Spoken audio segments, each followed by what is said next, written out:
I just finished reviewing another buyer offer, and honestly, my head hurts.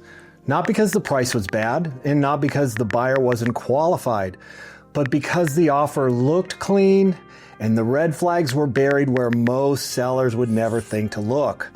And I've seen these exact clauses cost sellers tens of thousands of dollars after they thought the deal was done. And this is something I'm seeing more and more right now.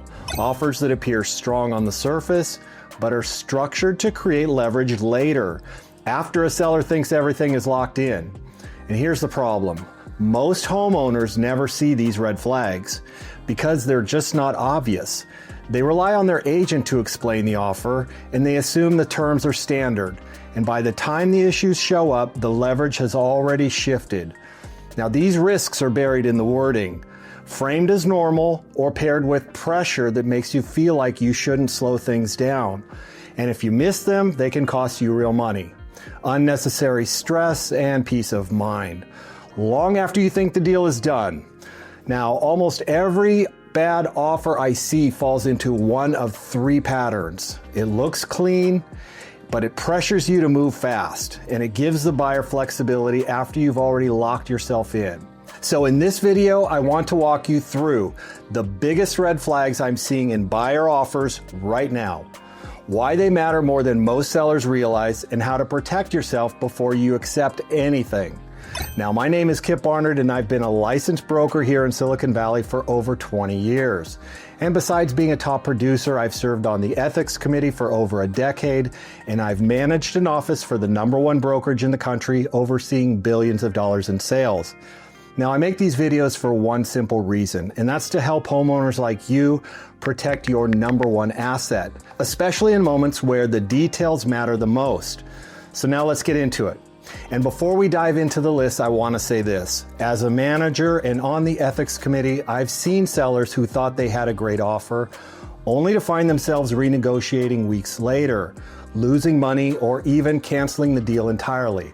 And not because they made a bad decision, but because they didn't have the right guidance at the moment that it counted. So here is red flag #1, and that is the offer that feels clean until it isn't.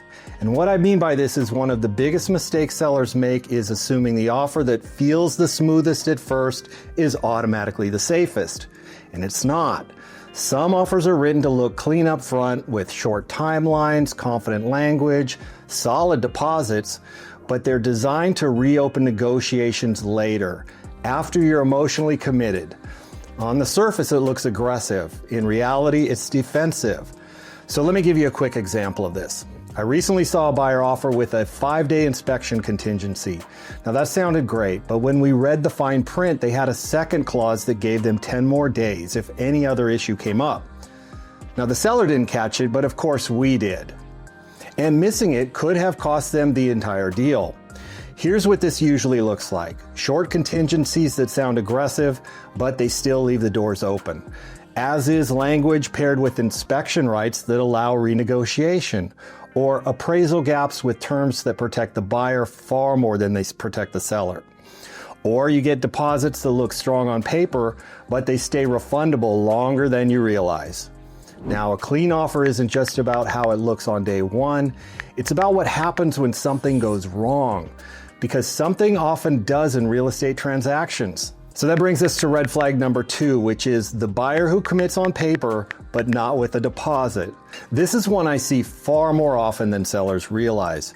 A buyer writes an offer, you accept it, and then the deposit never shows up. Not the next day, not within the 3 business days required by the California contract. Sometimes not at all. Here's the myth that sellers are told. If the deposit isn't placed into escrow, there's no real risk to the buyer. Now that's not true. Contractually, the buyer is still obligated to perform. And in many cases, sellers do have remedies available. A real estate attorney will often confirm that. But here's what happens in the real world. Most sellers don't want a legal fight, they don't want delays, and they don't want to lose momentum. So they get frustrated, cancel the contract, and start over. And that's the real cost. Lost time, lost energy, lost leverage. Now, what I've seen over the years, both as a manager and as an agent, is that this issue often stems from inexperience on the buyer side, Newer agents don't always understand the risk they're putting their own clients into. Strong agents will ask better questions, and they vet the motivation, they confirm readiness, and they don't let buyers write offers they can't or won't fully back up. Because an accepted offer without a deposit isn't confidence, it's uncertainty. And this brings us to red flag number 3, which is extreme speed paired with delayed consequences. Now, what I mean by this is let's talk about pressure, because this one shows up constantly. You'll hear things from the buyer's agent like, we need a response in 4 hours. This is their best and final. They're writing on another home tonight. And here's the part sellers should pay attention to. If the buyer needs an answer immediately, but their contingencies last 10, 15, or 17 days, now that's not urgency, that's imbalanced. They want speed on your end, but flexibility on theirs. And that kind of imbalance usually means one thing. They're planning on renegotiating later. So if you remember nothing else from this video, remember this. Real urgency doesn't come with escape hatches. Healthy urgency exists in real estate. We have multiple offers, tight markets, timelines that matter. But artificial urgency is designed to shut down thinking, to prevent your questions, and to get acceptance before full scrutiny. Strong offers don't fall apart because you asked reasonable questions. They fall apart because they weren't strong to begin with. Now this brings us to red flag number 4, and this is an agent who can't clearly explain their own offer. Now this one is subtle but incredibly telling. If the buyer's agent can't clearly explain why a clause exists, what triggers it, and who it actually protects, that's a problem. Not because the agent is dishonest, but because inexperience shows up when things get complicated. And things tend to get complicated a lot in real estate.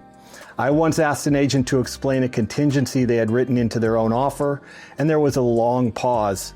Then they just said, well, that's just standard. That told me everything I needed to know. Negotiations often tighten, inspections reveal issues, emotions run high. An agent who struggles to explain terms before acceptance is far more likely to mishandle problems after. Clarity isn't optional in a real estate transaction, it's a requirement. Okay, now this brings us to red flag number 5, which is learning your real net after you've already said yes. Now this last one is simple, but critical. Before you accept any offer, you should know exactly what you're walking away with. Not a rough estimate, not a ballpark, not about this much. You should get a clear net sheet that shows all the commissions, any credits or concessions, the fees, the taxes, and your estimated proceeds. Because the worst time to discover your real number is after you're emotionally committed to the deal. Once you accept an offer, leverage shifts, and surprises at the end of escrow are rarely good ones. And it's not just leverage you lose, it's peace of mind. Now this is your equity. You deserve clarity before you say yes, not after. Final thoughts. So let's bring this home. If you're reviewing offers and you notice an offer that feels clean but creates leverage later, exit doors you didn't see at first, pressure to decide faster that makes sense, or confusing explanations or no explanations at all, or uncertainty around your true net, slow things down. Ask questions and use professional guidance. You are in control of this transaction, and if you don't have an agent who explains things clearly, protects your leverage, and pushes back when necessary, and keeps the process professional, then you don't have the right representation. I've also put together a free seller guide that walks you through the process exactly when selling your home. And this will show you where these red flags hide before you sign anything. You can grab that now below.